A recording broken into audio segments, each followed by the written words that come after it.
Assalamualaikum warahmatullahi wabarakatuh. Alhamdulillahi rabbil alamin. Wassalatu wassalamu ala khairil anbiya'i wal mursalin wa ala alihi wa ashabihi wa man tabi'ahum bi ihsan ila yaumiddin. Qalu rabbi shrah li sadri wa yassir li amri wahlul 'uqdatam min lisani yafqahu qawli. Qala Allah Ta'ala fil Qur'anul Karim, A'udzu billahi minasyaitonir rajim. Bismillahirrahmanirrahim. Inna a'tainakal kautsar fashalli li rabbika wanhar inna syani'aka huwal abtar. Shadaqallahul azim.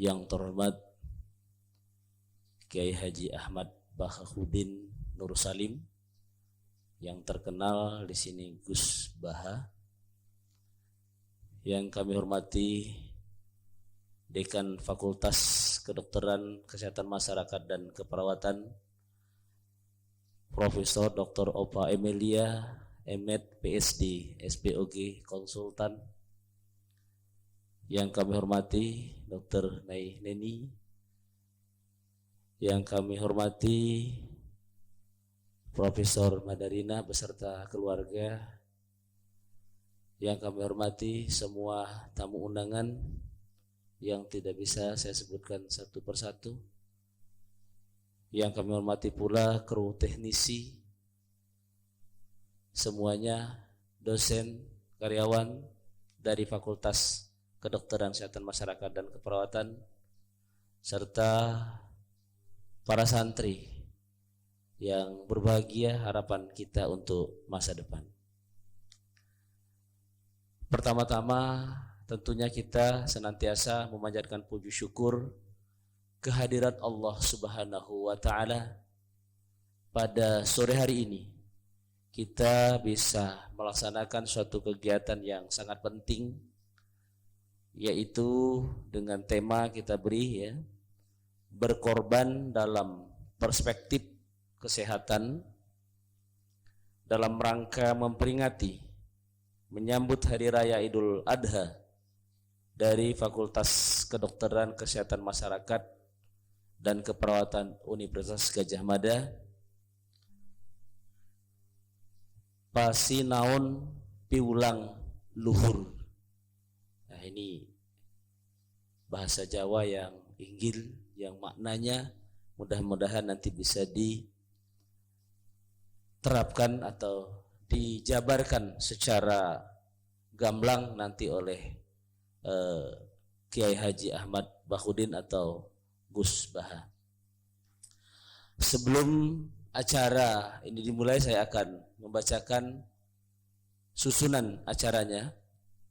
Yang pertama pembukaan, yang kedua sambutan oleh Ibu Dekan melalui tayangan video, yang ketiga pengajian inti yang disampaikan oleh Gus Baha, yang keempat nanti tanya jawab, yang kelima doa penutup, serta selesai. Untuk memanfaatkan waktu yang telah kita sepakati, mari acara ini kita buka dengan membaca Al-Fatihah bersama-sama. Al-Fatihah. A'udzu billahi minasyaitonir rajim. Bismillahirrahmanirrahim. Alhamdulillahirabbil alamin. Rahmanir rahim. Maliki yaumiddin. Iyyaka na'budu wa iyyaka nasta'in. Ihdinas siratal mustaqim, siratal ladzina an'amta 'alaihim ghairil maghdubi 'alaihim waladdallin. Semoga dengan bacaan Al-Fatihah ini tadi akan memperlancar acara kita dan mudah-mudahan kita mendapatkan syafaat dari Rasulullah sallallahu alaihi wasallam. Acara yang kedua yaitu sambutan oleh Ibu Dekan dari Profesor Dr. Opa Emilia, M.Ed, ED, PhD, SPOG Konsultan. Untuk para teknisi mohon untuk dipersiapkan, kita lihat dari tayangan video. Assalamualaikum warahmatullahi wabarakatuh. Yang terhormat Sivitas Fakultas Kedokteran Kesehatan Masyarakat dan Keperawatan, Mitra Rumah Sakit Pendidikan, kemudian juga para alumni, seluruh hadirin forum virtual ini. Teristimewa narasumber kita kali ini, Bapak Kiai Haji Ahmad Bahauddin Nur Salim, atau yang terkenal dengan nama Gus Baha. Alhamdulillahirabbil alamin. Wassalatu wassalamu ala israfil anbiya wal mursalin wa ala alihi wa sahbihi ajmain. Amma ba'du. Alhamdulillah, kita panjatkan kehadirat Allah Subhanahu wa taala yang telah memberikan karunia dan nikmat kesehatan, kesempatan, kesejahteraan, sehingga kita dapat bersama-sama mengikuti acara siraman rohani dari pesantren LP3IA Tahfidzul Quran. Forum ini merupakan ajang keluarga besar FKKMK Universitas Gadjah Mada untuk mengasah menjadi manusia yang memiliki karakter dan akhlak yang mulia. Nama forum ini diberi judul Pasinaon Piwulang Luhur, yang mengambil dari istilah yang dipopulerkan oleh Ki Hajar Dewantoro, Bapak Pendidikan kita, yang maknanya sangat dalam.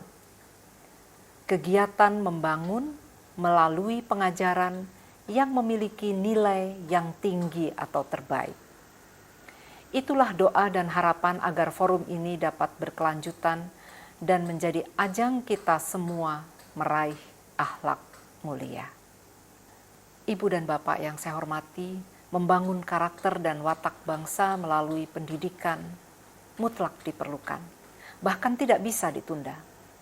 Pendidikan karakter dapat berjalan efektif dan berhasil apabila dilakukan secara integral, dimulai dari lingkungan rumah tangga, sekolah, dan masyarakat.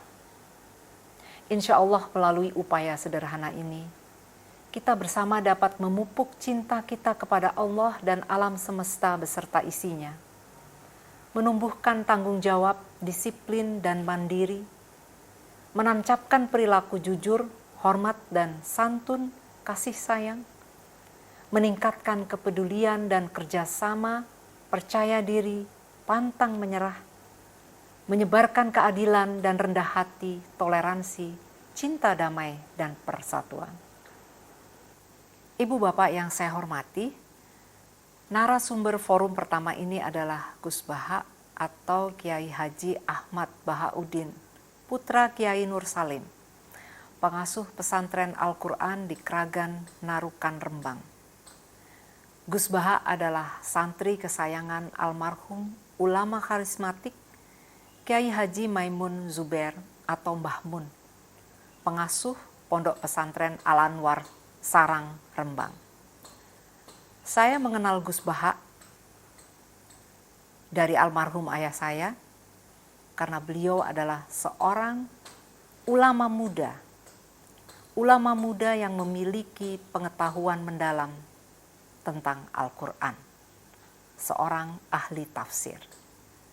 Saya mengucapkan terima kasih kepada Gus Baha dan seluruh keluarga yang telah bisa menerima kita semuanya sehingga kita bisa melanjutkan silaturahmi ini dan dapat menikmati, menyimak bersama-sama piwulang dari beliau.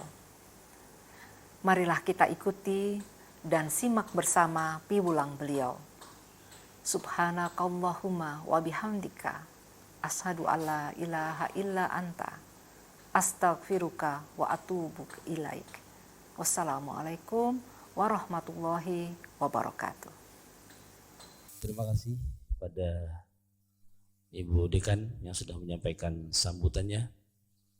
Mudah-mudahan dengan sambutan ini apa yang diinginkan beliau, yaitu menjadikan forum kajian berkelanjutan untuk membangun suatu karakter, karena membangun suatu karakter ini tidak bisa instan, tetapi harus berkelanjutan. Mudah-mudahan ini bisa terlaksana untuk berikut dan berikutnya.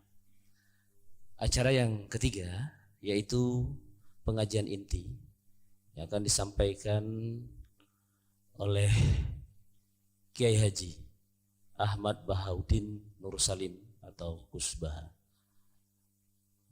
Kepada beliau kami persilahkan. Wabarakatuh. Bismillahirrahmanirrahim. Subhanaka la ilma lana illa ma 'allamtana innaka antal alimul hakim. Allahumma shalli wa sallim ala sayyidina Muhammad wa ala alihi wa sahbihi ajmain. Amma ba'du. Yang sangat saya hormati Dekan Fakultas Kedokteran UGM, juga tri dari Profesor Zaini, Profesor Ova Amelia, yang terhormat Dr. Naini, Dr. Profesor Dr. Madharina Zulia, dan semua yang hadir, termasuk teman kami Dr. Dulfikar, semua teman-teman kru, semua yang dari UGM, semua pendengar yang sangat saya hormati. Saya tidak akan cerita tentang perspektif kesehatan karena ini wilayah yang menangani kesehatan. Mereka lebih spesifik, lebih tahu. Tapi saya akan cerita tentang sejarah kurban. Tanggal 17 Juli yang lalu kami pas sowan Pak Quraish Shihab. Beliau adalah teman Profesor Zaini, abahnya Mbak Ova ketika di Al-Azhar. Ketika Profesor SMA di sana, Pak Quraish, itu Pak Zaini kakak angkatannya. Jadi dekat sekali dan alhamdulillah kemarin Mbak Najwa juga sambung langsung sama Profesor Ova lewat adik saya, Mama itu.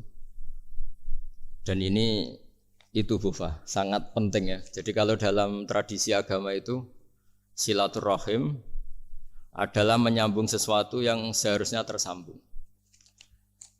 Saya masih ingat pesanan Pak Zaini, berkali-kali beliau bilang saya, agama yang masuk negara enggak konflik itu diantaranya paling spesial itu Indonesia. Karena para wali ini mendampingi kultur daerahnya, tapi tidak benturan. Misalnya kalau orang Jawa dulu pakai sesajen di sawah-sawah, katanya dimakan penunggunya. Ya penunggunya sawah itu kalau dulu ya pikirannya itu makhluk gaib. Di era modern ya penunggunya itu ya kambing, ayam itu. Jadi ya memang yang makan itu akhirnya. Tapi dulu itu aneh, diistilahkan dimakan penunggunya. Kalimat penunggu itu apa ya gak jelas, apa dengan tanda petik, apa penunggu betul gak jelas. Wali-wali datang tidak mengkafirkan itu, tapi terus dirubah jadi sedekah ke tetangga-tetangga. Jadi kultur itu enggak dilawan, tapi cukup diubah. Jadi makani demit menjadi sedekah ke tetangga. Nah cerita kurban juga seperti itu. Dulu tokoh-tokoh Quraisy, penunggu Ka'bah, itu dulu sudah ndak tauhid, sudah musyrik kalau dalam bahasa agama. Itu di mana-mana termasuk kebutuhan pokok manusia itu kalau kumpul-kumpul itu makan-makan. Itu mulai dulu. Terus korbannya itu ya pasti perempuan mulai dulu. Jadi hanya bagian masak, boleh makan nanti ngenteni luyan itu, ngenteni bekas-bekasnya. Sehingga yang nyortir Abu Jahal CS itu. Jadi yang kurban harus hewannya bagus, spesial, bahkan enggak boleh dikawinkan. Hewan yang mau dikorbankan itu enggak boleh dikawinkan, enggak boleh pernah dikendarai, enggak boleh pernah dipakai bajak sawah dan sebagainya. Semuanya serba spesial. Nanti dikorbankan di Ka'bah. Yang dijual Ka'bah. Nah pertanyaannya, Ka'bah ini enggak pemakan daging, yang untung ya ketua-ketuanya ini. Karena Ka'bah enggak doyan daging. Dan itu ya di atas namakan Allah, ini demi taqarrub ila Allah, demi itu.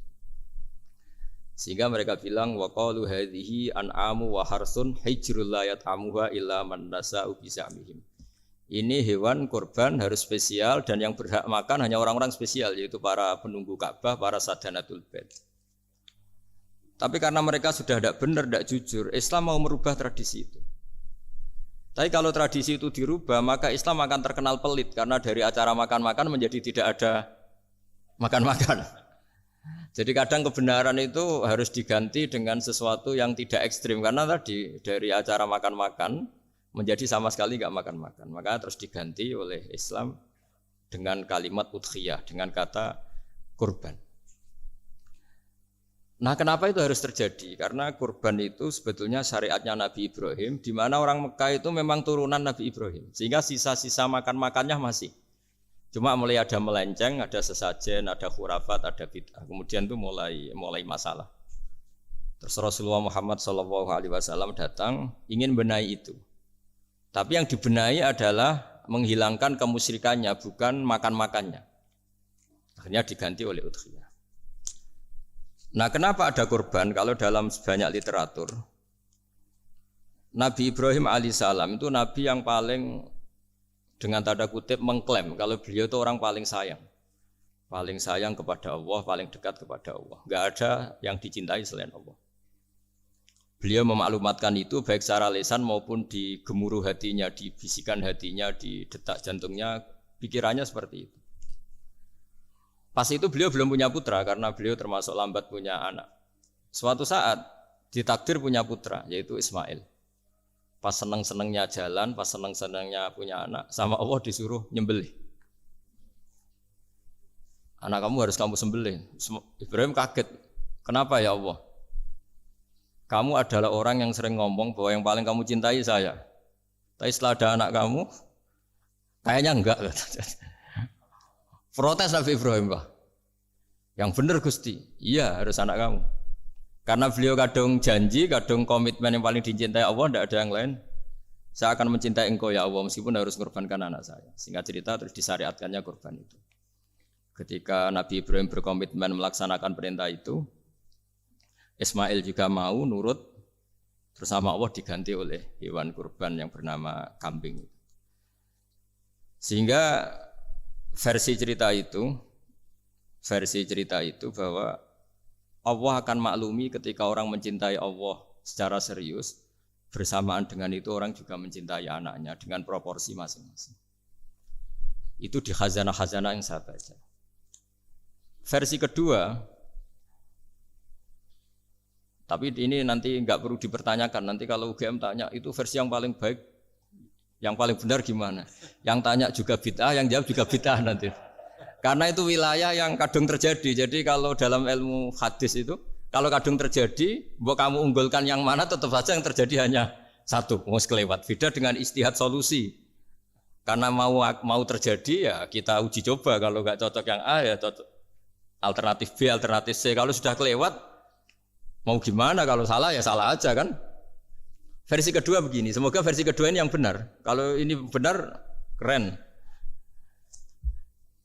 Nabi Ibrahim itu memaklumatkan diri. Kalau dalam bahasa Arab itu iddia itu mengklaim bahwa dia adalah orang yang paling sayang terhadap makhluk Allah, semua hamba Allah. Terus beliau diterbangkan ke langit. Ya karena UGM ini lembaga akademik, nanti saya baca tagnya. Kalau bahasa Arabnya itu takbirnya.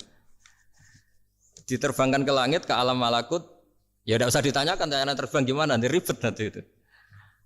Setelah diterbangkan di langit, wa kadzalika nuri Ibrahim malakutas samawati wal ardh, diperkenalkan alam langit, terus dipertontonkan.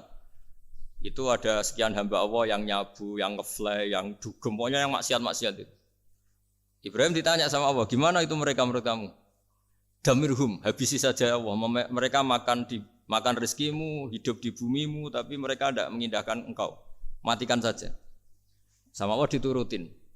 Jalan-jalan lagi sampai 3 kali peristiwa tempat-tempat maksiat itu dihabisin sama Nabi Ibrahim. Beliau minta sama Allah supaya itu dihabisin. Singkat cerita, terus beliau diturunkan sama Allah. Setelah diturunkan, ya Allah tidak jawab, tidak apa. Allah itu punya sunnah, punya tradisi. Dengan nabinya itu tidak jawab. Suatu saat Nabi Ibrahim disuruh bunuh anaknya, disuruh nyembelih. Protes kan? Huwa samratu fuadi. Ini kekasih saya, putra saya. Kenapa engkau nyuruh membunuh? Terus kata Allah, kamu tidak ingat di malam kamu saya mi'rajkan melihat hamba-hambaku, dan itu yang bikin aku, dan saya cinta sama mereka yang bikin saya. Kamu enak saja minta dibunuh. Sengkerian gantian saya yang minta, kamu tidak nurutin gitu.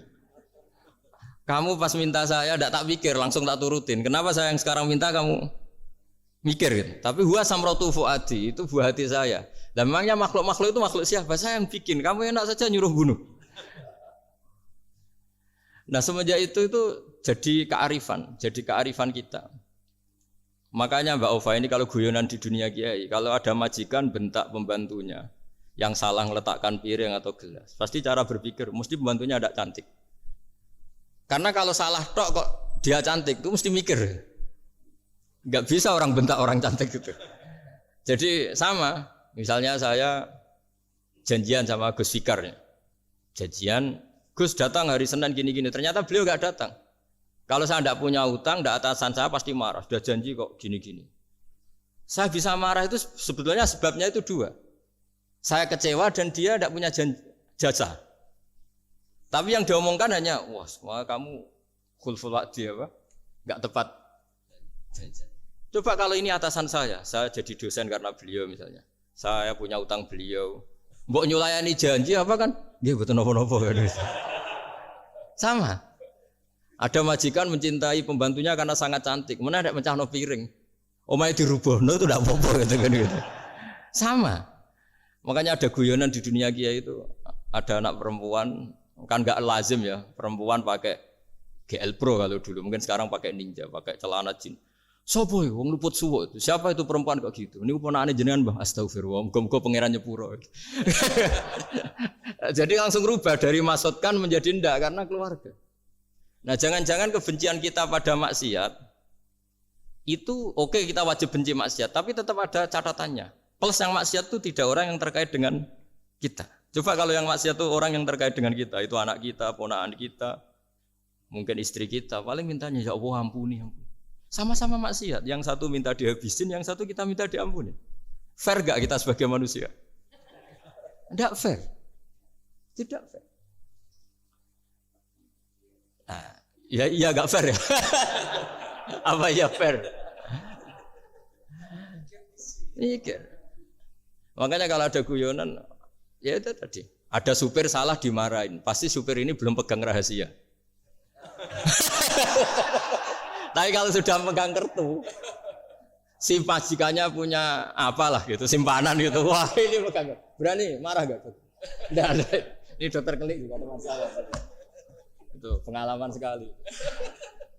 Jadi itu guyonan kiai. Makanya jadi manusia itu nggak pernah adil sebenarnya. Makanya Allah pernah mensifati manusia itu bakanal insanu dzaluman jahula. Manusia itu sangat zalim dan sangat bodoh.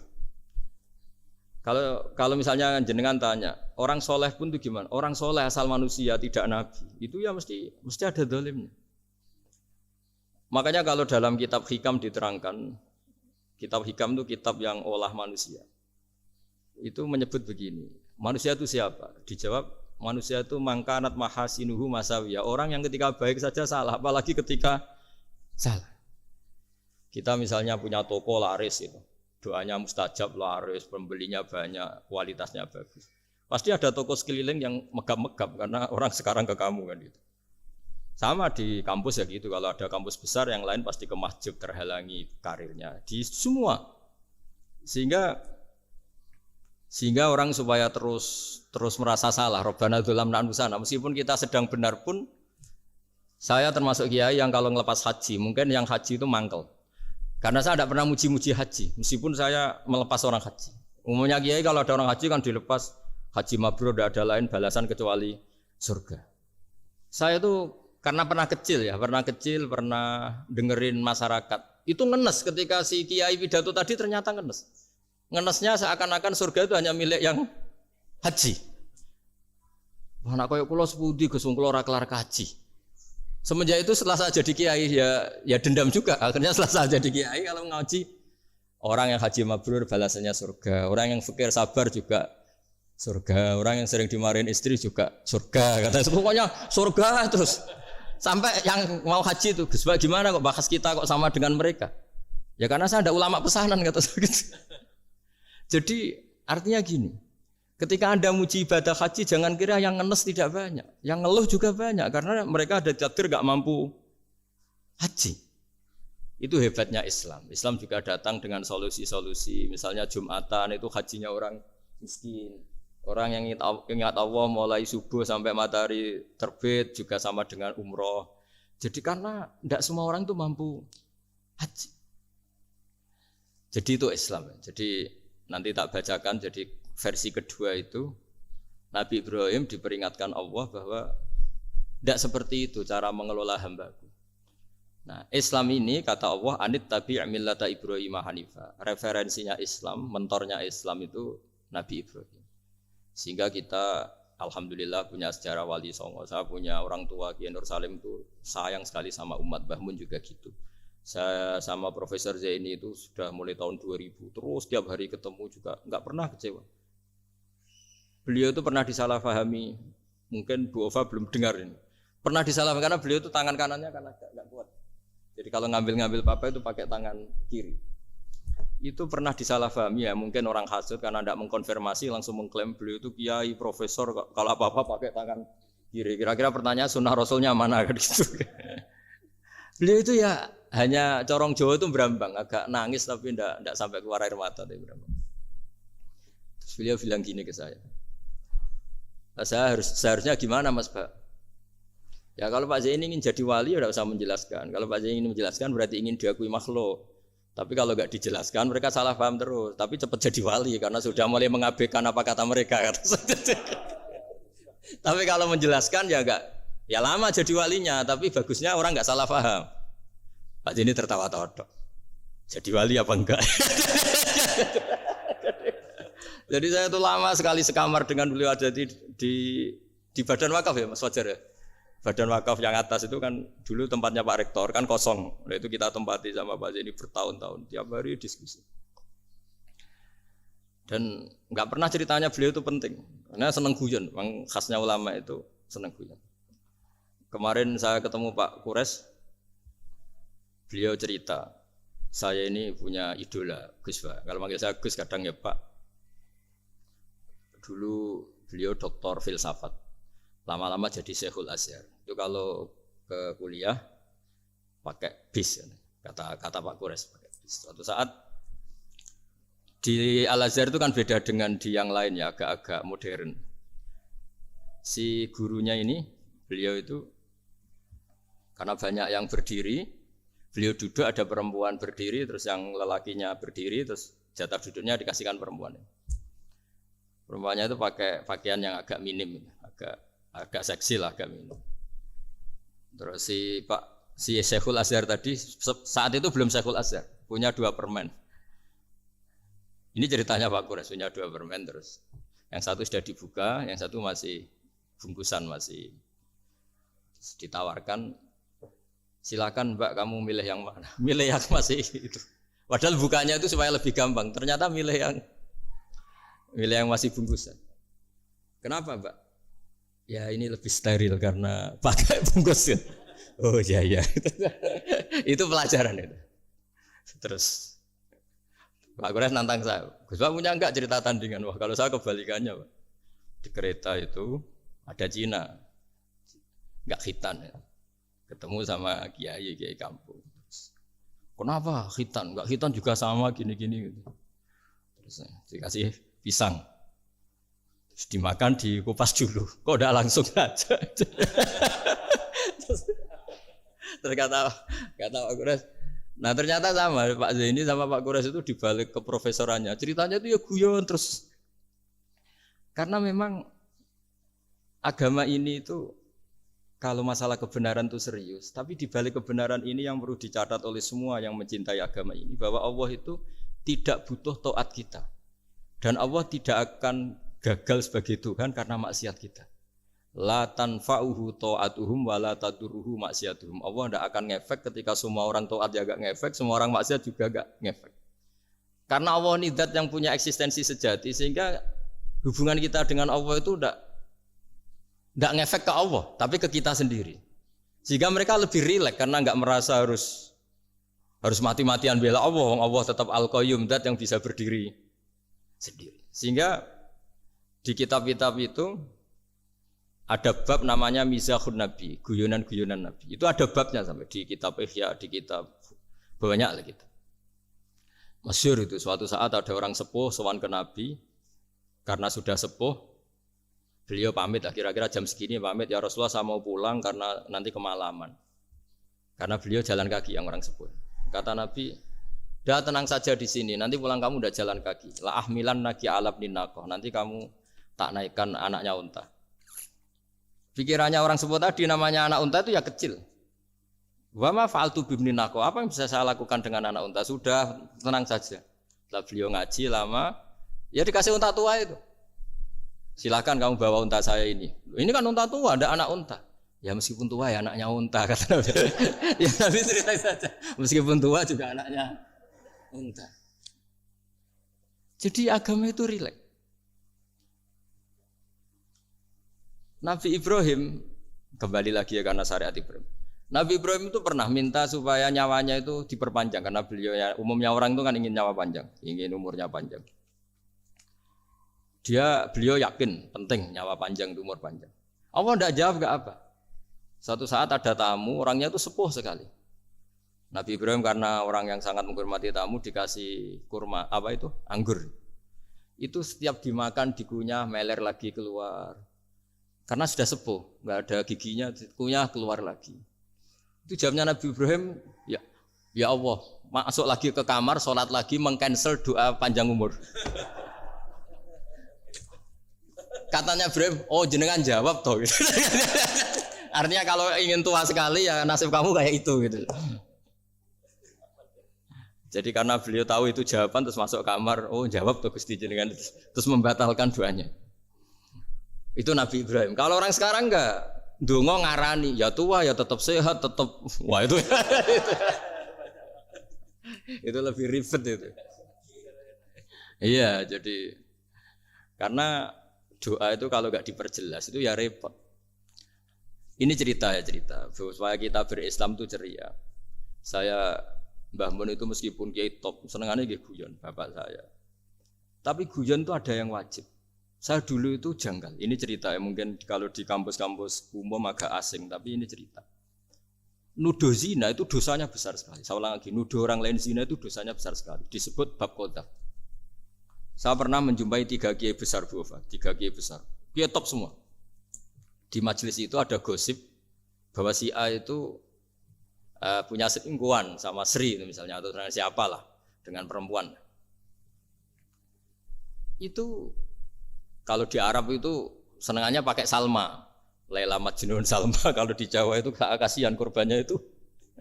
Ya, tapi itu contoh saja. Itu si Kiai 3 tadi gak ngefek, malah tanya gini, loh apa perempuannya cantik? Wah cantik sekali Mbah. Cantiknya sampai kayak apa? Malah bicara cantiknya perempuan. Saya itu ya pertama iskal.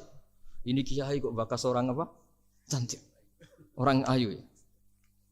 Setelah majelis itu bubar, yang penggosip tadi, ya yang gosip ini gak kiai, yang pembisiknya ada kiai, yang gosip ini gak kiai. Cuma kiai 3 ini posisi mendengar.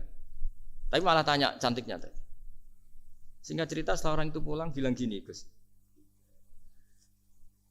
Itu kalau saya bilang iya dengan gosip itu, saya ikut qadzaf, saya ikut menuduh orang lain zina. Itu dosa besar. Selain itu saya kiai, kalau saya bilang iya dianggap membenarkan. Maka untuk mengalihkan gak bicara nuduh, jadi guyon tadi. Jadi guyonnya itu, karena kalau kita tadi bilang iya, artinya mengiyakan. Dan itu artinya qadzaf, punya dosa besar karena nuduh orang lain zina. Diperparah dia kayak besar, kan orang menjadi percaya karena yang ngomong bukan penggosip lagi, tapi ya. Maka dialihkan tadi, loh ayo nucung. Sampai segitunya kearifan. Sehingga dulu ketika Maiz itu seorang sahabat yang pernah salah besar. Itu Nabi ketika beliau ada gosip salah gitu ya, Nabi masih jangan-jangan kamu hanya mimpi, Cung.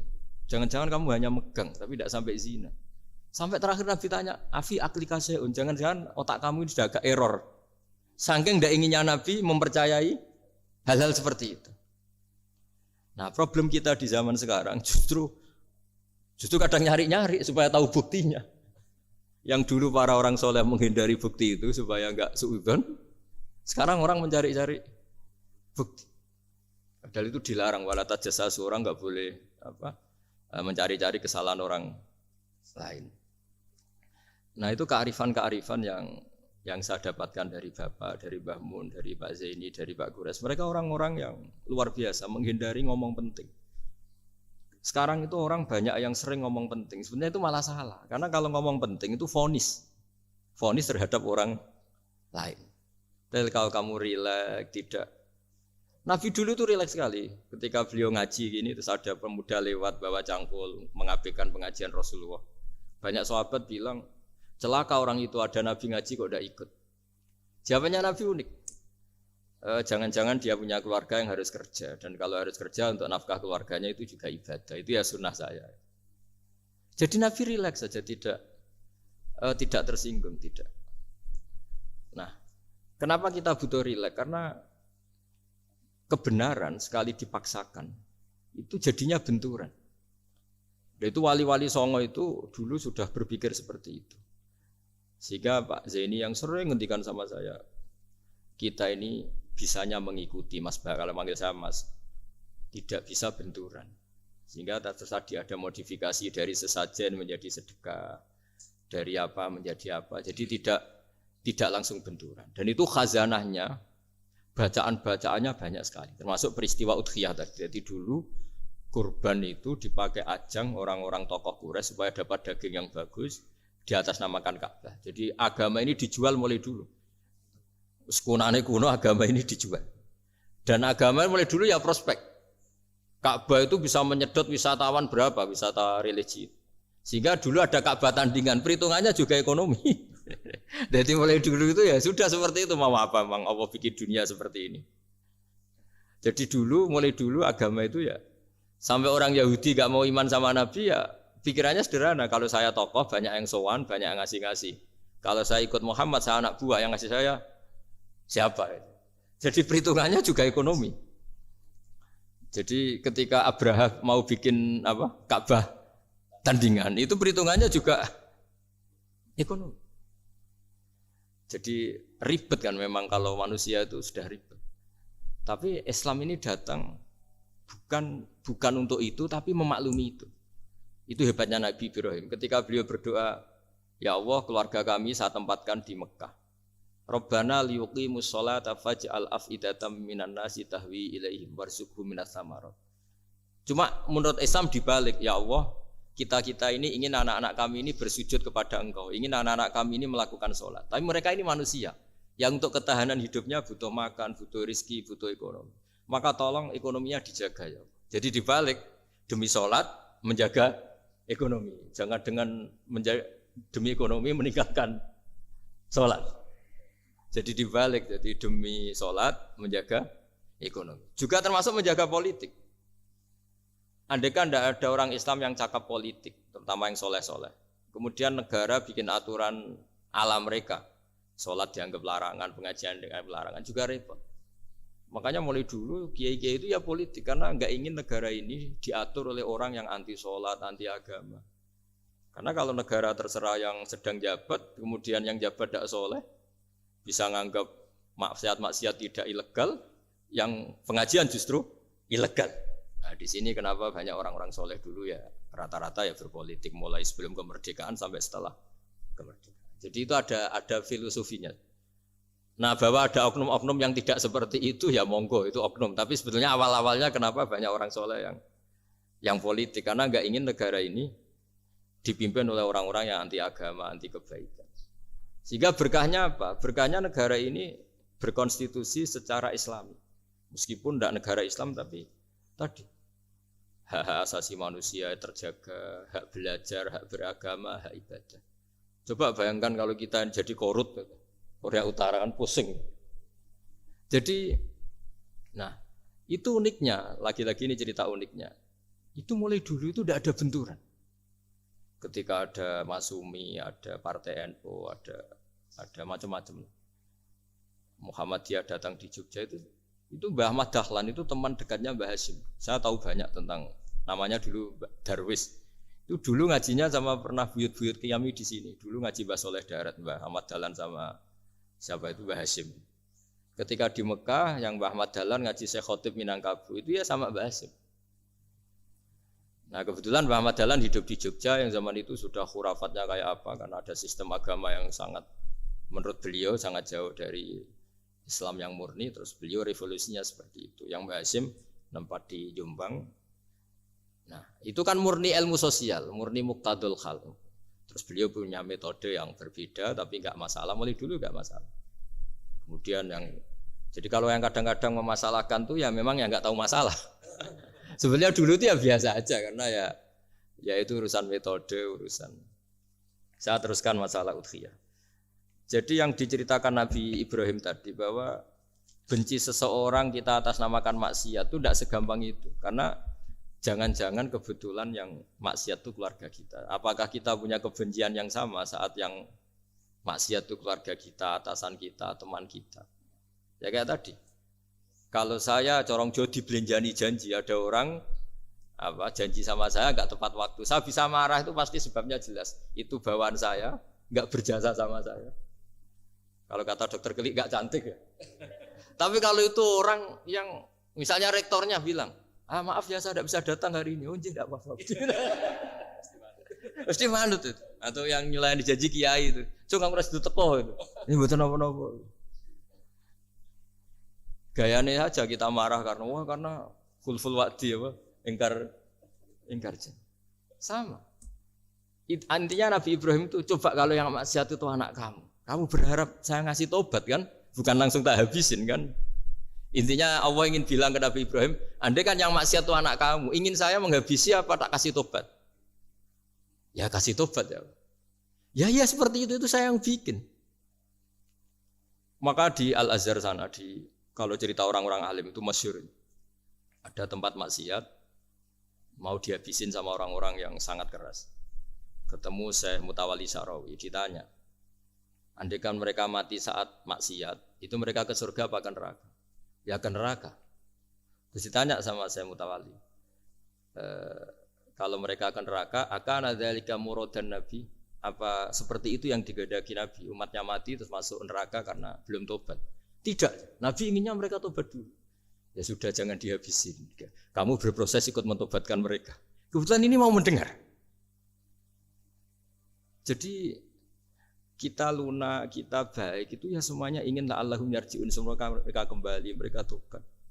Bukan lunak dengan arti mengakui maksiat itu satu kebaikan, itu yang bahaya. Kalau lunak sampai mengakui itu maksiat itu kebaikan, itu bahaya sekali. Tapi kita lunak karena kita ingin berproses untuk bertobat. Karena tadi, kalau kita punya nurani itu mesti, andai kan yang maksiat itu anak kita, atau teman dekat kita, atau orang yang berjasa sama kita, apa kita bisa tegas? Kira-kira gimana? Bisa kamu tegas sama anak kandung? Berat. Ditantang minggat saja pusing. Ya makanya terus, ini saya baca teks aslinya ya supaya mungkin sebagian yang punya kitabnya atau memang punya tradisi akademik supaya mendengar ini. Saya baca ini versi yang kedua ini di kitab Hikam. Kitab Hikam juga termasuk kitab pegangan para kiai, halaman 4 juz 2. Diredaksikan gini, waqad adzabahu ta'ala, ini masih tentang kurban. Waqad adzabahu ta'ala khalilahu Ibrahim fi ba'di mawatinihi al-azimah. Jadi Allah kalau dalam bahasa Arab memberi teguran itu namanya takdib. Makanya kalau orang nakal itu, kalau orang Jawa bilang kurang ajar. Sebenarnya ajar itu kan tahun ajaran baru. Ajar itu kan barang baik. Ya kan disebut tahun ajaran baru. Pengajaran. Ajar itu kan barang baik. Jadi kalau kurang ajar berarti kurang baik. Itu bahasa Arabnya orang yang kurang ajar perlu diajari. Itu kalau orang Arab bilang ditakdib. Diwarai toto kromo, diadabkan. Jadi belum punya adab diadabkan. Itu udah, tapi tentu Nabi Ibrahim nggak sampai kurang ajar. Ini kan cerita bahasa ya. Jadi kalau sebenarnya ajar itu udah buruk-buruk kurang ajar, berarti orang ini kurang pelajaran, kurang. Tapi di Jawa itu agak salah kaprah. Kalau kurang ajar itu ekstrim. Misalnya duduk di meja itu disebut kurang ajar. Sebenarnya tidak se-ekstrim itu. Saya teruskan ya. Terus wa 'allamahu kaifa yatakhallaqu bihadzal khuluqil karim inda tilaihi alal asrar. Terus disebutkan anna Ibrahim annahu arhamul khalqi qol farafa'ahu wa ta'ala hatta asyrafa ala ahlil ardi. Nabi Ibrahim diterbangkan ke langit sehingga melihat di bumi yang maksiat-maksiat itu. Faqala ya Rabbi damirhum, habisi saja. Terus faqala wa ana arhamu bi ibadi minka ya Ibrahim, ihbit fala allahum yatubun wa yarjiun. Jadi setelah permintaannya semua dikabulkan, dihabisin sama Allah, terakhir cobalah kamu sekali-kali dakwah ke mereka. Kamu belum pernah dakwah kok tahu-tahu minta mereka dihabisin. Coba kamu dakwah, jangan-jangan mereka mau kembali. Nah terus sebagian cerita itu terus diteruskan ketika suatu saat Ibrahim akhirnya diminta menyembelih putranya. Inni ara fil manami anni atfahu kafangdur mata taro. Falamma tashammara lidzalik wa akhadha sikin biyadihi qala Allahumma hadza waladi wa thamratu fuadi wa ahabbun nasi ilayya. Ya Allah, ini buah hatiku, ini orang paling saya cintai. Kenapa engkau menyuruh ini supaya saya bunuh? Terus beliau dijawab sama Allah, ama ta'lamu anni rahimun bi ibadi kama anta syafiqun bi waladik. Fa idza sa'altani ihlaka 'abdi as'aluka dzabha waladik wahidan bi wahidin. Jadi kalau dulu kamu minta supaya hamba saya tak habisin karena maksiat, sekarang saya juga minta kamu menghabisi anak kamu. Tapi ini kan anak saya, sama itu hamba saya yang bikin juga saya. Nah semenjak itu Ibrahim dianggap sebagai bapak kasih sayang. Karena semenjak itu terus beliau orang yang paling sayang. Sampai ada 3 nabi yang menjadi metodenya Rasulullah SAW sebagai mentornya. Kalau Nabi Nuh melihat kemaksiatan langsung bilang, Rabbi la tadzar alal ardi minal kafirina dayyaru, habisi semua ya Allah. Tapi kalau Nabi Ibrahim apa? Faman tabi'ani fa innahu minni wa man asani fa innaka ghafurur rahim. Orang yang ikut saya ya karuan kelompok saya, dan yang sebelum ikut semoga engkau mengampuni. Tentu lewat proses dakwah, lewat proses. Nah, Wali Songo, kembali ke Wali Songo dan para guru-guru kita, itu seperti itu semua. Jadilah Islam yang di Indonesia, Islam rahmatan lil alamin itu konstruksinya ya dari ilmu-ilmu seperti itu. Bacaannya seperti itu. Karena ternyata kita tegas tadi ujung-ujungnya karena itu tidak cantik, tidak atasan kita, tidak berjasa sama kita. Kamu kalau ada supir telat, supir kok telat datang kantor gitu, pasti supir itu belum pegang rahasia. Setelah pegang rahasia tak jamin aman itu meskipun telat. Karena lebih ngeri mesti. Artinya manusia itu kayak apa ngeklaimnya tegas, disiplin, objektif. Kira-kira iya apa enggak? Enggak lah kayaknya ya. Ya pasti tadi. Nah itu yang makanya bapak saya kalau guyon sama saya itu, kan umumnya orang itu kalau di dunia kiai muji istiqomah. Istiqomah itu konsisten jadi imam masjid, konsisten jadi guru, jadi apa. Kalau bapak itu sering guyon ke saya, iku istiqomah apa mau digenti wong liya katanya. Artinya di balik istiqomah itu juga ada catatan lain. Jangan-jangan ambisi gak mau diganti orang lain. Jadi artinya manusia itu dalam benar saja ada unsur salahnya, apalagi pas salah gitu maksudnya. Nah ya pas benar saja ada unsur salahnya, apalagi pas salah. Nah, itu dengan sudut pandang seperti ini adalah orang terus gak gampang menghakimi orang lain. Karena manusia yang baik adalah cukup dia merasa aibnya banyak, salahnya banyak, kemudian itu menyibukkan dia dari mencari-cari aibnya orang lain. Makanya kalau dalam cerita Ibrahim alaihissalam, karena kurban itu identik dengan syariatnya Nabi Ibrahim. Ini saya punya catatan yang kemarin tak baca juga di Jakarta. Itu suatu saat Nabi Ibrahim itu didatangin orang Majusi dulu. Orang Majusi itu ya tidak beragama. Singkat cerita Nabi Ibrahim itu terkenal kaya dan suka menghormati tamu. Dulu tamu itu sangat penting dihormati karena dulu nggak ada warung, terus padang pasir. Kalau sekarang itu ya wajib dihormati tapi tidak wajib-wajib banget. Karena biasanya sudah marung di mana-mana. Sudah marung di mobilnya bawa apa? Bekal. Kalau dulu di padang pasir kalau tamu nggak dihormati bisa mati betul. Kadang 2 hari perjalanan itu nggak makan nggak apa karena di padang pasir warung nggak ada, nggak bisa ngopi-ngopi ya dulu. Sehingga kalau menghormati tamu dulu itu pahalanya luar biasa ngasih makan itu. Kalau sekarang ya pahalanya biasa aja karena ya tamunya makannya ya biasa aja karena sudah kenyang duluan itu. Singkat cerita orang ini datang ke Ibrahim minta dikasih makan. Nabi Ibrahim mengatakan kamu syaratnya harus Islam dulu, kalau enggak katanya makan. Karena Ibrahim itu seorang nabi dan beliau komitmennya seperti itu. Si tamu tadi putus asa. Akhirnya wala itu ya sudah meninggalkan Ibrahim. Setelah beberapa jangkah, Allah bilang ke Nabi Ibrahim, orang itu umurnya berapa tadi bilang ke kamu? 50 tahun. Pernah enggak orang itu kelaparan? Kata Allah, enggak, baru ini kelaparan. Terus kata Allah, mundu khamsina sanatan nut'imuhu ala kufri. Falau nawal tahu lukmatan min ghairi antu talibahu bitahiri dinik lakana ahsanarnya. Orang itu umurnya 50 tahun. Itu ya tak kasih makan padahal dia majusi. Kamu baru diminta sehari saja minta syaratnya Islam. Terus itu ada di kitab apa Ar-Risalah Al-Qusairiyah di halaman 262. Jadi cuma dulu itu motifnya semuanya agama, bukan atas nama demokrasi atau kebebasan beragama. Karena dulu itu orang dulu itu kan saking sayangnya Allah, apa-apa konstitusinya ya perintah Allah. Dan ternyata perintah Allah seperti itu. Akhirnya dipanggil. Kemana ya majusi ke sini tak kasih makan. Dan majusinya kan kaget. Ada apa? Kenapa kamu rubah? Ditegur Tuhan. Iya, ditegur Tuhan. Jadi dan alhamdulillah saking simpatiknya orang Majusi tadi akhirnya masuk Islam.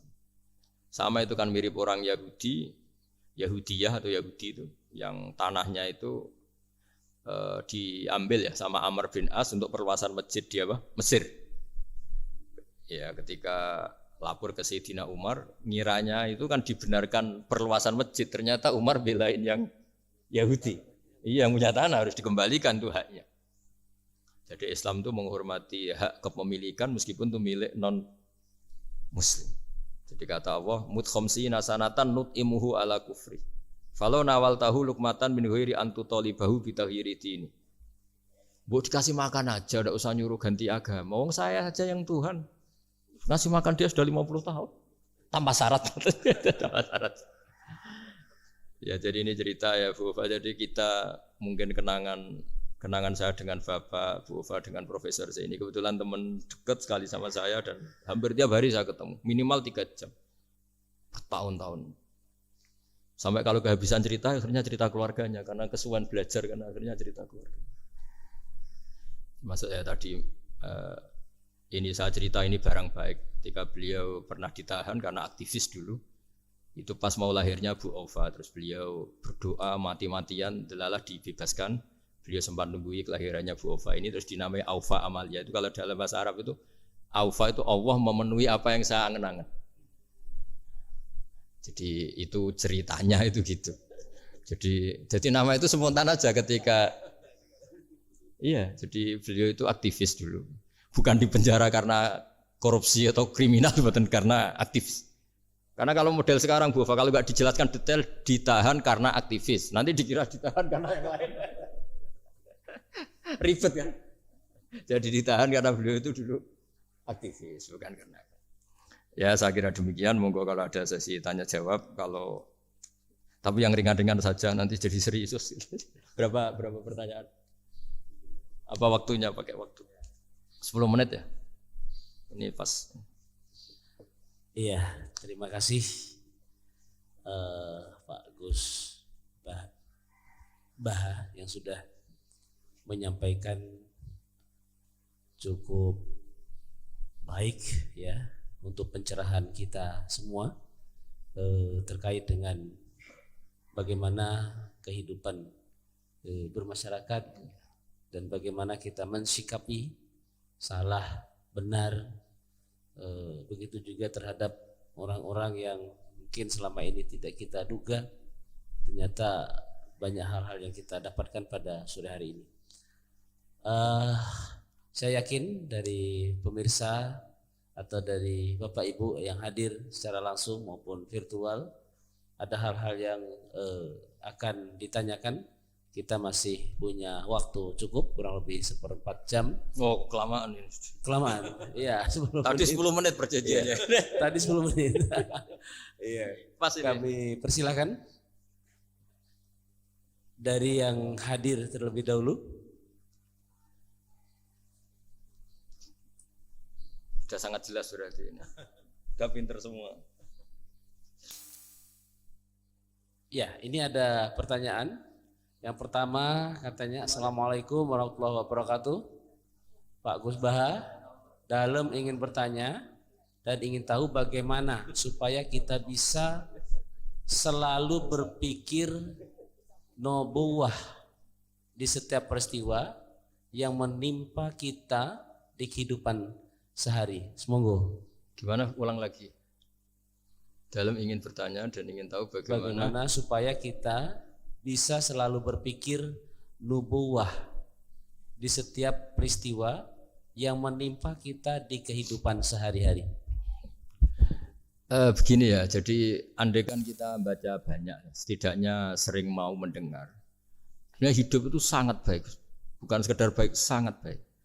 Misalnya kita sedang dapat nikmat, ya Islam menganjurkan syukur. Syukur itu ya dapat pahala. Kalau sedang banyak masalah seperti sekarang mungkin ada pandemi apa, Islam mengajarkan sabar, sabar itu juga pahala. Nanti kalau kita masih hidup yang ngrumat anak bojo ya ibadah. Nanti kalau mati karena penyakit mat'un atau ta'un juga syahid. Jadi Islam melihat hidup itu rileks. Karena ya memang rileks. Ketika ada orang miskin susah makan enak, itu kata ulama idamuhu alju. Kalau kamu ingin makan enak, kata si miskin ya ingin. Gampang makan enak itu. Kamu sangat lapar, nanti semuanya juga enak. Jadi, itu nubuah. Jadi Nabi itu resepnya gampang. Coba kalau sampean puasa melihat tempe itu sudah tertarik sekali. Tapi kalau kamu sudah habis makan melihat sate kurang enak, ini kurang enak karena saking memang sudah semuanya nafsu kan. Tapi sudah puasa semuanya enak. Jadi kalau ingin nubuah misalnya kita miskin itu ada fadilahnya orang miskin, keutamaan orang miskin. Itu malaikat ngauditnya bingung karena mau diaudit apanya nggak punya apa-apa kan. Jadi artinya barokahnya miskin kita hisabnya juga ringan, mau diaudit apanya nggak punya bapak. Iya kan? Nah, yang orang kaya barokahnya kaya bisa amal, bisa ikut bantu masjid, bantu madrasah, bantu kebaikan. Nah, itu berpikir nubuah. Terus kedua terbiasakan yang agak unik, ini mungkin wilayah medis. Yang agak unik dalam Islam itu mimpi itu Bu Fayo, mimpi. Itu sama kenyataan itu tinggi mimpi derajatnya. Andai kan orang masih zaman orisinil, mimpi sama hidup nyata itu hebat mimpi. Karena begini, misalnya saya melihat ibu-ibu sama bapak-bapak melihat langsung seperti ini. Saya mesti berpikir nafsu. Kalau yang saya punya kepentingan ini tak anggap orang prospek, kalau yang enggak punya kepentingan enggak prospek. Pertanyaannya adalah orang yang saya anggap prospek bisa membantu saya ternyata jenisnya kikir. Yang tak anggap tidak prospek ternyata jenisnya dermawan. Kita kan sebenarnya nggak tahu. Lalu pertanyaannya, pandangan kita terhadap orang lain itu berdasar fakta apa berdasar harapan? Berdasar harapan. Tapi kita ngeklaim seakan-akan itu fakta. Nah, beda dengan mimpi. Asal tidurnya benar loh ya, tidak makan banyak terus ngorok tidur itu. Tidurnya benar misalnya kita posisi normal, wudu, setelah wudu baca ayat kursi terus tidur kayak posisi orang meninggal ya, mujur utara ya, pokoknya kayak orang meninggal itu. Ya utara dan selatan terus menghadap kiblat. Itu kalau mimpi itu ada alamat-alamat yang lebih orisinal daripada kehidupan nyata. Ini contoh agama. Nah, artinya gini, makanya Nabi pernah ngendikan mimpi itu bagian dari 46 dari bagian kenabian. Itu jumlahnya 46%. Tapi ya tidur yang seperti tadi. Artinya gini, sarana kita bisa mendeteksi alam gaib, kalau boleh dibahasakan alam gaib, itu sebenarnya orang Islam itu masih punya sarana satu, yaitu mimpi. Karena dengan mimpi ini semua organ kita, semua sistem kita itu kayak off. Setidaknya sistem keinginan kita. Yang ada adalah pemberian gitu, cara berpikir agama lah ya. Saya tidak tahu kalau cara berpikir medis ya. Jadi kalau orang tidur, itu sistem keinginannya dia kan habis, hilang. Yang ada keinginan Allah. Jadi dia posisi diberi. Tapi kalau kita terjaga gini, melihat orang lain, wah ini prospek, ini enggak. Padahal faktanya orang ini yang kita sebut prospek ternyata antipati sama kita atau enggak keinginan nolong kita. Yang kita bilang enggak prospek justru orang yang di hatinya ingin menolong kita. Kan enggak pernah tahu gitu. Makanya banyak orang salah pilih kan di situ. Karena bagaimana orang lain kamu vonis atau kamu hakimi, kamu statuskan sesuai keinginan kamu. Kalau mimpi kan enggak bisa. Nah sehingga kalau dalam penelitian Bu, kenapa Nabi itu, mimpinya Nabi itu wahyu. Ya kan kalau dalam agama kan mimpinya Nabi itu wahyu. Karena tidurnya normal gitu. Normal artinya kelas A tadi lah. Makanya banyak orang awam pun yang wah, sing tak sakseni persis mimpiku, yang saya saksikan persis mimpi saya. Orang awam saja ngalami, apalagi yang Nabi. Nah, artinya untuk mendeteksi nubuah selain tadi ya, kita kan seperti yang saya ceritakan berkali-kali. Kalau ingin nubuah itu sebenarnya gampang, maksudnya bermental nubuah. Kalau saya sekarang hidup, ya anggap saja bisa melakukan kebaikan lagi. Kalau sekarang saya mati atau akan mati, anggap saja mati itu mengakhiri semua potensi keburukan Anda. Sekarang mungkin kita ada zina, ada korupsi, ada maling, tapi siapa yang bisa menjamin bahwa kita tidak akan maksiat di masa depan? Dengan mati potensi itu hilang. Makanya Nabi melihat mati itu ya sederhana. Wa tawaffani idza kanatil wafat khairan li. Ya Allah, hidupkan kami ketika hidup kami menambah kebaikan. Matikan kami jika mati itu mengakhiri kejahatan. Jadi Allahumma ij'alil hayata ziyadatan li fi kulli khairin wal mauta rohatan li min kulli syarrin. Ya Allah, ketika saya hidup, dianggap saja ini potensi menambah kebaikan. Kalau saya mati, dianggap mawon mengakhiri semua kejahatan. Sehingga ya mati itu pasti baik. Makanya kalau ada koruptor, ada preman mati, kalau kiai-kiai saya baik ya, sampai orang-orang tidak ikhlas. Baik di mana orang penjahat gini? Padahal kiainya di hatinya, ya baik sekarang tidak penjahat lagi, sudah mati. Nah itu ada ilmunya sebetulnya, karena kematian itu punya sisi positif. Orang tidak bisa jahat lagi. Ya saya kira demikian. Oke, ini ada pertanyaan berikutnya, Pak Sa. Ketika kita menyembelih sapi atau kurban yang kita kurbankan, kalau dilihat tampilan itu sehat ya, namun ketika disembelih itu ada beberapa bagian, misalnya hati, limpa itu terpesi cacing. Apakah yang sebagian terpesi ini membatalkan syarat kita kurban? Setelah itu apakah kita akan mengganti hewan atau bagaimana? Makasih. Kalau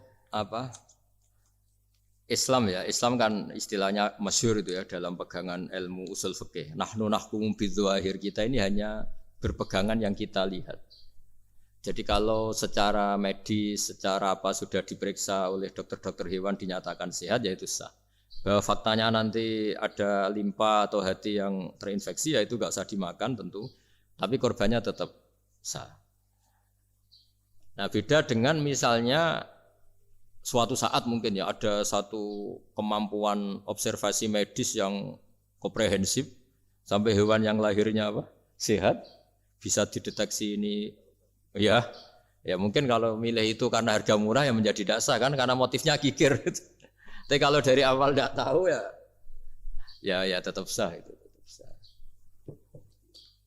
Iya, sambil nunggu pertanyaan, ini ada beberapa mungkin titipan pertanyaan. Titipan pesanan. Pesanan ya.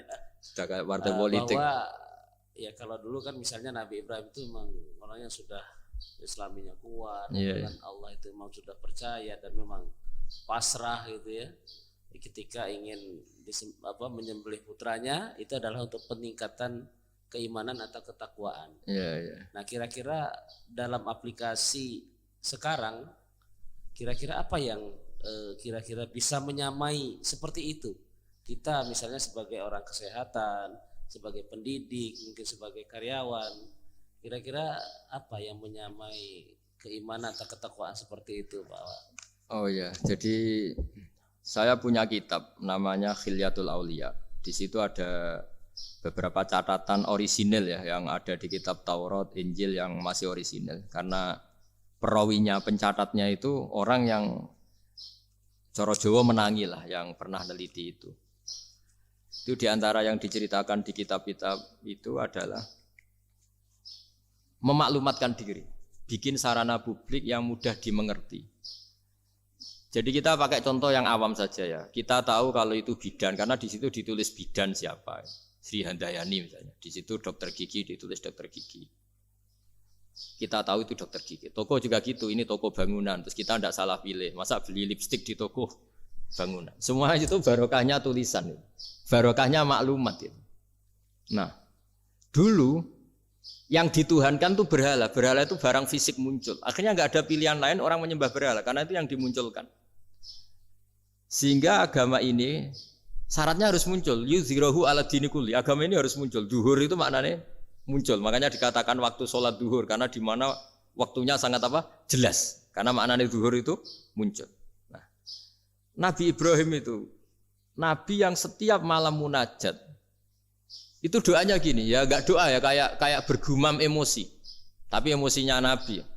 Ya Allah, dunia ini tidak fair. Engkau zat yang begitu penting. Engkau Tuhan yang mengatur alam raya ini. Kemudian orang tidak mengenali engkau. Coba betapa buruknya bangsa Indonesia kalau nggak tahu kalau presiden itu Pak Jokowi misalnya. Atau orang UGM nggak tahu rektornya itu Pak Manut misalnya. Dekannya Bu Ova di kedokteran, itu kan lucu. Atau anak kamu nggak tahu kalau kamu orang tuanya. Itu kan mangkel betul itu. Tahu aja enggak. Nah, Ibrahim itu tiap malam gitu. Dunia ini tidak fair. Engkau Tuhan yang begitu penting menciptakan langit bumi, kemudian manusia itu tidak mengenali engkau. Bahkan menyembah selain engkau. Wah, itu nah, supaya Allah diketahui gimana? Terus ada simbol-simbol itu. Ada masjid, ada pengajian, ada macam-macam. Nah, ilmu sosial juga gitu. Mungkin ya banyak lah orang yang tanpa kurban pun sedekah daging sama tetangga atau ngasih uang sama temannya untuk nyate. Tapi ini nggak bisa dimaklumatkan. Yang bisa dimaklumatkan adalah pas udhiyah, pas kurban. Jadi intinya gini, kebenaran itu menjadi baik. Itu kalau dimaklumatkan terus orang lain mudah mengakses. Dan itu termasuk syariat besarnya Nabi Ibrahim. Makanya disebut sya'irullah, sesuatu yang terkenal sekali. Jadi syiar itu pengajian supaya apa? Syiar itu harus terkenal.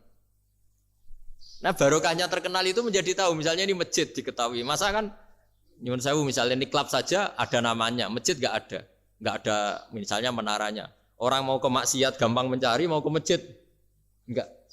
Makanya Mbah Mun guru saya itu termasuk unik, berfatwa masjid itu wajib ada menaranya. Dulu saya iskal wajibnya di mana. Tapi setelah saya pikir-pikir memang menara itu penting karena tadi mau tempat maksiat aja gampang, masa ke masjid susah ya. Terus tulisan kamar mandi juga penting karena dengan itu tamu gak mikir kan. Ya kalau gak ada tulisannya yang cowok ke wanita, yang wanita ke cowok kan ya ribet. Nah, di antara syariat Nabi Ibrahim yang mendekatkan ke Allah apa? Memaklumatkan. Ya, memaklumatkan bahwa Allah adalah Tuhan dengan berbagai cara. Mulai pelatihan, mulai macam-macam. Ya sama lah orang Indonesia kok gak tahu kalau ideologinya Pancasila itu yang mangkel betul itu. Saking tidak disosialisasi misalnya atau tidak dimaklumatkan. Jadi awalu hadzal-din itu at-tahaddi atau wal-i'lam. Pertama Nabi jadi Nabi dari Gua Hira, itu ya langsung naik ke Gunung Sofa. Memaklumatkan diri kalau beliau Nabi yang mengajarkan tauhid. Jadi makanya saya ini ya umumnya orang kiai lah, saya Pak Zeni semuanya. Itu sebenarnya inginnya juga orang yang enggak terkenal. Tapi agama ini harus dimaklumatkan. Tanpa itu orang nggak tahu. Akhirnya beliau ya kerso ngajar, kerso ngisi pengajian. Karena agama ini harus dimaklumatkan. Nah itu yang jadi keluhan Nabi Ibrahim. Jadi tiap malam itu beliau bergerutu, ya Allah dunia ini tidak adil. Engkau begitu pentingnya karena pencipta langit bumi. Kemudian mereka nggak kenal siapa engkau. Coba kalau jenengan seorang dekan terus datang ke UGM atau seorang rektor. Terus sama penjaga satpam, Pak, badhe metu sinten? Wah, mangkel. Seorang rektor saya ditanya di kampusnya, Pak mau nyari siapa? Karena apa? Karena tidak tahu kan? Makanya pertama kali ibadah sama Allah itu apa? Ma'rifatullah. Coba pertama ibadah itu apa? Ma'rifatullah kan, mengenali bahwa Allah itu Tuhan. Jadi itu yang paling penting.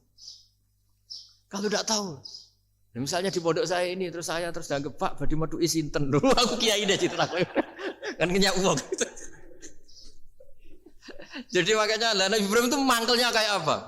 Wong dunia ini milik Allah, kemudian orang-orang ini nggak tahu Allah itu siapa. Taunya makhluk kayak berhala kayak apa yang malah dianggap Tuhan. Nah ya itu jadi kalau ingin dekat Allah dalam konteks modern ya maklumatkanlah kebenaran ini. Sampai kebenaran ini mudah diakses, mudah dipelajari, mudah dipahami karena Karena tadi dimaklumatkan. Ya saya kira demikian. Ah ini sudah. Oke, terima kasih. Masih ada? Oh ya, ini ada. Terakhir ya. Masih 1, 2, 3, 4. Wah ya kalau gitu. Banyak ini ternyata. Ya, yang berikutnya dari Umi Zakiyah Malang. Assalamualaikum Pak Gus Baha. Berkaitan dengan langkah-langkah ibadah haji tentang apa yang dilakukan oleh Nabi Ibrahim, yaitu wukuf. Ya? Apakah betul saat yang di layarnya kok beda? Yang Umi Zakiyah,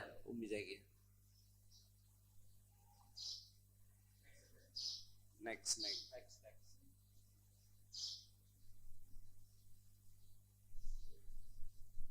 Firman terus. Nah, iya. Tuh.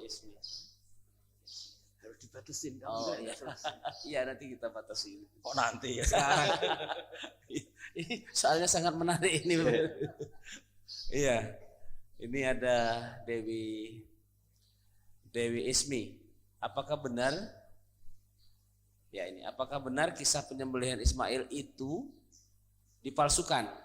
Wah itu jawabnya gampang, nggak benar. Apa hubungan kurban dengan Idul Adha yang secara harfiah artinya perayaan atau merayakan waktu duha?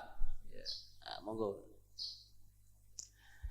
Kalau cerita penyembelihan Ismail itu jelas benar ya karena ada di Al-Quran. Jadi yang jadi perdebatan mufassir itu apakah benar-benar Ibrahim itu sampai menyembelih, maksudnya sampai meletakkan pisau di leher, apa setelah berkomitmen mau menyembelih sudah dibatalkan Allah karena Allah menghormati apa? Komitmennya. Jadi. Nah, tapi hampir semua ulama berpendapat memang ya sempat benar-benar sampai fisik Ibrahim meletakkan apa? Pisau di lehernya, kemudian lam yu'assir syai'an misalnya tidak membekas sama sekali terus diganti itu. Jadi cerita itu populer sekali. Tapi yang penting adalah tadi cerita saya bahwa itu karena Ibrahim pernah mengklaim beliau cinta Allah itu enggak tertandingi oleh makhluk apapun. Terus diuji ketika punya anak, mencintai anaknya. Terus diuji dengan cara kalau kamu betul hanya mencintai saya, ya anak kamu sembelih itu. Ternyata mau juga, berarti betul. Gitu. Tapi setelah betul ya sudah tetap normal lah tetap. Tapi tidak usah dipraktekkan nanti kalau. Terus kalau masalah udhiyah itu bukan kaitannya dilakukan waktu duha, memang duha yudhi tadkhiyatan itu artinya ya menyembelih yang memang kebetulan waktunya setelah sholat. Nah, waktu sholat itu kemudian bisa dibahasa Arabkan waktu duha. Jadi ya memang saling terkait. Kalau bahasa Arab itu memang semuanya begitu. Jadi kalau orang yang perilakunya baik itu disebut Muhammad, orang yang terpuji. Sehingga Nabi Muhammad punya nama lain namanya Ahmadu, saya memuji Allah. Kan Hamidah Ahmadu, kalau ingsun Ahmadu saya memuji. Jadi kalau bahasa Arab memang itu bofa. Kalau bahasa Arab itu memang unik. Bahasa Arab itu semuanya itu merujuk kosakata. Makanya kalau Pak Quraisyah menulis tafsir itu mesti melibatkan kosakata. Kayak Rasul itu asli maknanya Rasul itu ya utusan. Utusan itu kan sobah, subuh, pagi, duhur. Waktunya begitu terang disebut duhur karena duhur maknanya terang. Asar itu dekati matahari terbenam. Maghrib dari kata huruf itu tenggelamnya matahari. Memang bahasa Arab ya selalu begitu kan. Kayak majlis taklim, majlis itu tempat duduk, taklim tempat pengajaran. Ya sudah tempat duduk yang acaranya itu mengajarkan. Ya memang kalau bahasa Arab ya gitu. Ya mungkin ini ada 4, tetapi saya ini rangkum. Saya rangkum pertanyaannya. Ketika orang korban ya, memang di masyarakat itu sering salah apa ya? Ya saya nggak tahu apa salah kaprah atau benar. Misalnya seseorang korban, misalnya dengan 7 orang untuk 1 sapi. Yeah. Sedangkan 1 untuk 1 kambing. Nah juga begitu juga mengatasnamakan, misalnya ada 3 keluarga, atas nama anaknya gitu loh, bukan keluarga. Ini bagaimana menurut Ustaz? Terus yang berikutnya, ketika misalnya menyembelih ke hewan kurban, tetapi tidak menyebut nama orang korban. Itu sah atau tidak, karena nama orang korban ini tidak mau diekspos itu. Nah, jadi ada beberapa pertanyaan ini saya rangkum jadi satu seperti itu. Tetap aja banyak. Tetap aja banyak. Terima kasih. Saya kira ini yang pertanyaan terakhir. Bapak. Gimana yang pertama tadi? Kok jadi satu malah bingung? Ya, jadi kan kalau sapi satu itu untuk 7 orang gitu. Kalau pertanyaan ini tidak se-ekstrim saya ketika ditanya di Jogja dulu. Ada suami istri, kebetulan uangnya pas-pasan. Jadi yang suaminya korban sekarang. Ikut yang partai itu, satu sapi untuk 7 orang. Nah terus tahun depan istrinya. Yang tanya lucu Bu Ova. Lalu nanti Gus, istri saya bersama orang lain. Terus saya tanya, istri kamu cantik enggak? Enggak, wah enggak apa-apa. Itu lebih nakal. Itu kan suami istri korban, yang suaminya misalnya tahun 19, yang istrinya 20. Nah, kebetulan yang korban tahun 20 misalnya Gus Fikar ini kan dapat orang banyak nanti dia kalau itu. Dapat istrinya orang. Dia pertanyaannya, nanti istri saya bareng siapa ini Gus? Kalau bareng yang korban kan harus sama suaminya orang kan. Ya saya bilang gitu. Ya Allah itu tidak kayak yang kamu pikirkan gitu. Kalau dia ikhlas ya nanti kan tetap ke surga itu ya gampang saja lah, tidak harus seperti itu. dia bayangkan. Yang jelas memang kaedahnya gitu ya. Kalau satu sapi cukup untuk 7 orang. 7 orang itu bisa keluarga, bisa orang yang kita amali ya. Karena memang Islam mulai dulu itu membolehkan orang amal untuk orang lain. Jadi dulu ada orang, ya Rasulullah orang tua saya ini sudah sepuh. Beliau sangat ingin haji, tapi kalau haji nggak bisa karena sudah tidak bisa berkendara unta. Kata Nabi, ya sudah kamu saja yang haji sebagai ganti bapak kamu. Sehingga idza mata ibnu Adam in qata amalu itu termasuk anak yang soleh, sodako dan apa. Memang mulai dulu Islam itu ada beberapa hal yang amal itu bisa diamali pada orang lain. Awaladin solihin yatullah, terus adalah beberapa. Nah korban juga gitu, biasanya anak-anak yang soleh itu perasaannya, dulu bapak kami miskin, nggak mampu berkorban, nggak mampu akikah. Biasanya anaknya terus melakukan itu untuk bapaknya. Nah memang jadi perdebatan ulama, apakah kemudian mayit ini dapat pahalanya enggak? Jawabannya gini, kalau mayit itu orang soleh dapat. Kalau nggak soleh, itu kemungkinan dapat kecil. Misalnya gini, ada mayit yang zaman hidup itu antipati ngamal. Kok enak, duitku sing ngilang, wong liya nyate gitu. Dia mentalnya mental kikir yang beranggapan kok kenaan tetangga kami, uang kami yang habis, orang lain yang nyate. Terus dia mentalnya gitu dibawa mati. Kemudian anaknya soleh berkorban untuk bapaknya. Nah yang seperti ini ada potensi gak sampai karena dia tidak pernah punya niat. Itu beda dengan orang yang zaman hidup memang ingin korban, cuma secara ekonomi nggak mampu. Makanya pentingnya innamal a'malu binniyat itu di situ. Amal itu terserah niat. Dalam banyak sarah, ya sarah itu penjelasan yang rinci itu dijelaskan. Kenapa orang mukmin masuk surga selama-lamanya padahal dia jadi mukmin hanya 80 tahun. Misalnya kita hidup di dunia kan rata-rata 80 tahun. Karena dia berkomitmen andikan hidup 1000 tahun juga tetap mukmin, andikan hidup 2000 tahun ya tetap mukmin, tetap sholat. Setiap orang soleh perasaannya gitu. Andikan kita hidup 2000 tahun juga tetap seperti ini kan, ya tetap sholat, tetap. Nah, sehingga karena niat itu dia diganjar surga selamanya. Karena dia bayangkan andikan di dunia selamanya juga akan iman selamanya. Nah, orang kafir juga berkomitmen gitu, yang belum rubah maksudnya. Kalau dia hidup ya akan kafir terus. Ya, makanya dia kafirnya 80 tahun, misalnya hukumannya juga neraka yang lama sekali karena. Nah kira-kira itulah. Makanya kalau mayat tidak soleh ini kita yang sebagai ulama berdebat karena tadi. Itu kan ibarat gini, ada mayat sama sekali gak pernah sholat. Bahkan dulu itu mengkritik orang sholat. Terus dia mati. Anaknya jadi orang soleh sering tanya saya, Gus sholatnya bapakku tak kodoin ndak? Wong era sholat kodoin yuk kaku hati kan? Beda dengan misalnya kita punya bapak soleh misalnya terus Pas beliau koma ya kayak Pak Profesor ini koma 2 hari kan keluarganya kalau ngodoi kan paling 2 hari pas koma. Lah ini orang nggak sholat mulai kecil sampai tua sampai mati. Anaknya sholat tersiksa, anak saya tak kodoi. Lah bapakmu sholat boten. Wah ya kesel gue. Sudah kesel orang ini nggak pernah berkeinginan sholat. Kan beda dengan Nyun Sewu ibu saya atau bapaknya Mbak Ova. Memang ibu saya ya tidak sholat tuh karena sudah koma atau sudah apa, sudah banyak alat-alat medis yang terpasang. Ini cara ngodoi jumlahnya ya jelas. Dan sumbut karena memang beliau andekan sehat komitmennya juga sholat.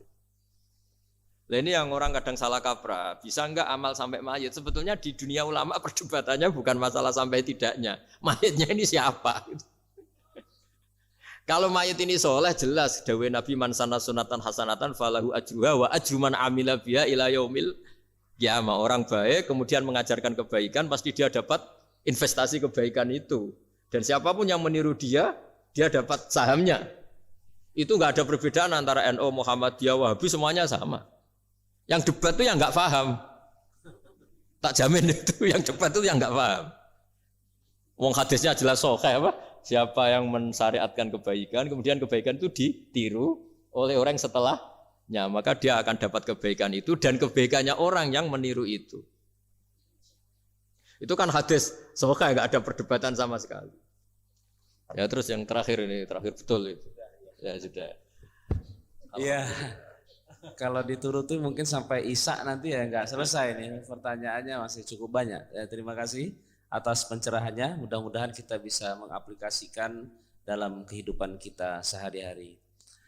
Untuk berikutnya agar kita mendapatkan hidayah, petunjuk dari Allah dan lebih barokah, kita akan menutup doa. Sebelumnya saya sebagai moderator, apabila ada kekurangan, kekhilafan, saya mohon maaf yang sebesar-besarnya, dan apabila ada kebenaran itu betul-betul dari Allah Subhanahu wa taala. Untuk selanjutnya doa penutup kami persilahkan kepada Gus Bah untuk menutupnya. Bismillahirrahmanirrahim. Ahmaduka bi anna lakal hamda la ilaha illa anta al-hannanul manan. Ya badi'as samawati wal ardi ya hayyu ya qayyum ya dzal jalali wal ikram. Anta rizquna ya husna tawati fika wa tahati fika. Wa ma shalli wa sallim ala nabiyyika Muhammad wa ala alihi wa sahbihi ajma'in. Wa maj'alna aminin salimin mu'afin min kulli bala'in fil akhirah. Waj'al ya Allah istima'ana hadha istima'an mubarakan ma'suma wa iftiradana ba'da hadhihi iftiratan mahfuza. Innaka ala kulli syai'in qadir, innaka ala kulli syai'in qadir, innaka ala kulli syai'in qadir. Allahumma yassir wa la tu'assir wa ma yassir wa la tu'assir wa ma yassir wa la tu'assir. Fa inna taysira la asira 'alaika yassir wa anta ala ma tasha'u qadir. Rabbana atina fid dunya hasanah wa fil akhirati hasanah wa qina adzabannar. Sallallahu ala sayyidina Muhammad wa ala alihi wasallam. Subhana rabbika rabbil izzati amma yasifun wa salamun ala al-mursalin walhamdulillahi rabbil alamin. Terima kasih. Semoga dengan doa ini akan menambah iman dan takwa kita kepada Allah Subhanahu wa taala. Billahi taufiq wa hidayah. Assalamualaikum warahmatullahi wabarakatuh. Gimana kata Pak Najwa, senang?